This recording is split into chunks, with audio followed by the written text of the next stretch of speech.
On Saturday, February 28th, relatives of young men slain by area police departments held a demonstration on the border of Long Beach and Compton. Supporting organizations included Black Lives Matter Long Beach, the Youth Justice Coalition, and Young Survivors Legacy. Producers from Soy del Pueblo and Peace Network News covered the event. Noel Aquilar was killed May 26, 2014. He was riding his bike, listening to music with his earphones on. When the police tried to pull him over, he didn't hear, so then after that he took off running. They caught up to him and they shot him 5 times while he was already handcuffed.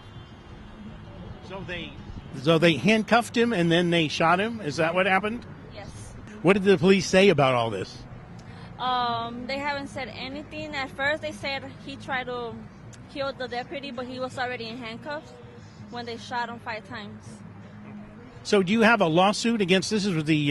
Was this the Long Beach police? No, Compton Sheriff. The Compton Sheriff. Yeah, the Compton Sheriff. Do you have a lawsuit against the Compton Sheriff? Yes, we do. Okay, so how's that going? It's going pretty good. Okay. Yeah. So, and then tell me about your family here. Are all these related to Noel? All the children here? No. I just had a 5-month-old baby with him. She didn't get the chance to meet him because I was pregnant when they killed him. Yeah, that's kind of heartbreaking. So, tell me what you're doing out here. We're just protesting so they could see that we want justice for him. We won't forget, and we can't forget what was done to him unjustified. Mi nombre es Elvia Aguilar. Soy la mamá de Noel Aguilar. Estoy pidiendo justicia por mi hijo porque me lo arrebataron el día 26 de mayo, el día de Labor Day. Y estoy pidiendo justicia porque me dejaron sola sin mi hijo. Y yo pido que haya justicia porque ya la policía está haciendo demasiadas muertes con los latinos y con la gente de color. Y ya no es justo que nosotros estemos pagando eso.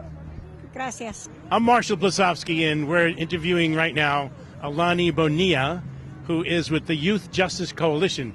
So tell us a little bit about the Youth Justice Coalition. So the Youth Justice Coalition is an org that's led by youth and it's a prisoner-led movement to end or to challenge all the racial, class, gender injustices in LA County. Okay, good. So what kind of things have you done? Yeah, so I specifically work towards the police accountability campaign we have, and this is something that we've been, the coalition has been working on for about 8-10 years. When Susie Pena was murdered, it was a baby that was held in the hands of his father, and the baby had died in the hands of the father because of the police-involved shooting.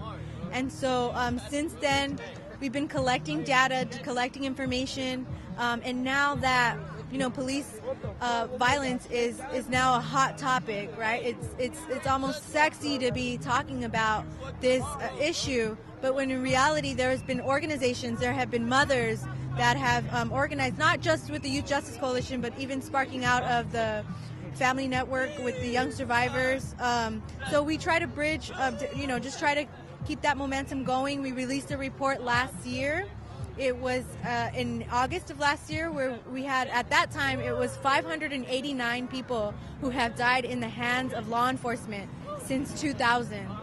And that's just here in LA County. 98% of those people are male. 82% of them are black and brown. And almost 50%, or about 50%, are under the age of 30. So here we see a target that the police have here in our communities. And so I've been, since that report, now it's up to 608. So as a countywide effort, we're meeting. This is our 12th week, meeting every single week, meeting at different locations throughout LA County, and we want to have a huge march on April 7th It's on a Tuesday. It's at 9 a.m. all the way till afternoon. And the reason is because the district attorneys were pushing for them to have an independent prosecutor to investigate and prosecute these officers for their wrongdoings. You can't have a district attorney that works directly with these, almost even getting funding from these departments. I was beaten by an officer in March 21st, 2012. So since then, I've been connecting with mothers. I've realized that people who survive and people who know the harassment, people who know firsthand the corruption and the brutality, maybe they didn't end up with the black eye like I did. You know, people have to speak out. If we don't speak out, these mothers don't have any history of the officers that killed their sons to these officers ever being abusive, ever being violent, and then that's our duty. That's our responsibility. That's because of us. So you've come to Long Beach. We're right on the corner between Long Beach and Compton. Do you know what's going on in Long Beach?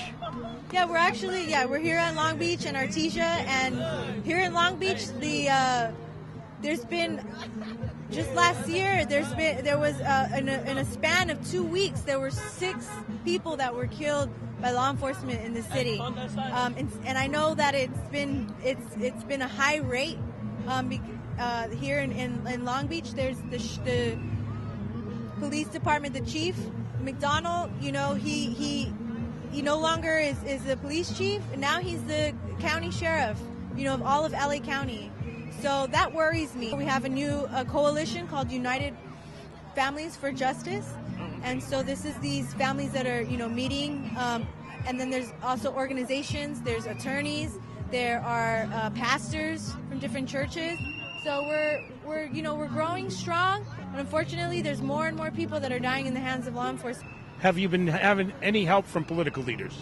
You see the help in the form of neighbors. You see the help in the form of people from outside of Long Beach.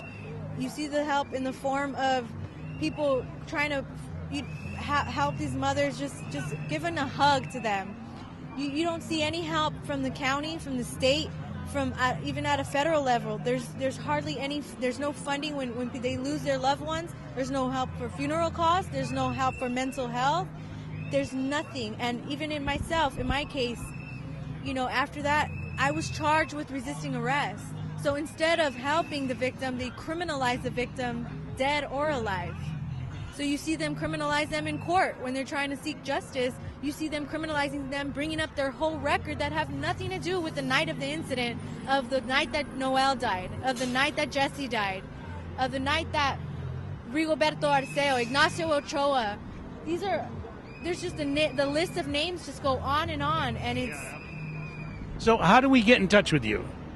You can reach us at the youthforjustice.org. You can also go to the Youth Justice Coalition Facebook, Twitter, Instagram. Everything's it's under Youth Justice Coalition. Okay. Well, thank you very much. All right.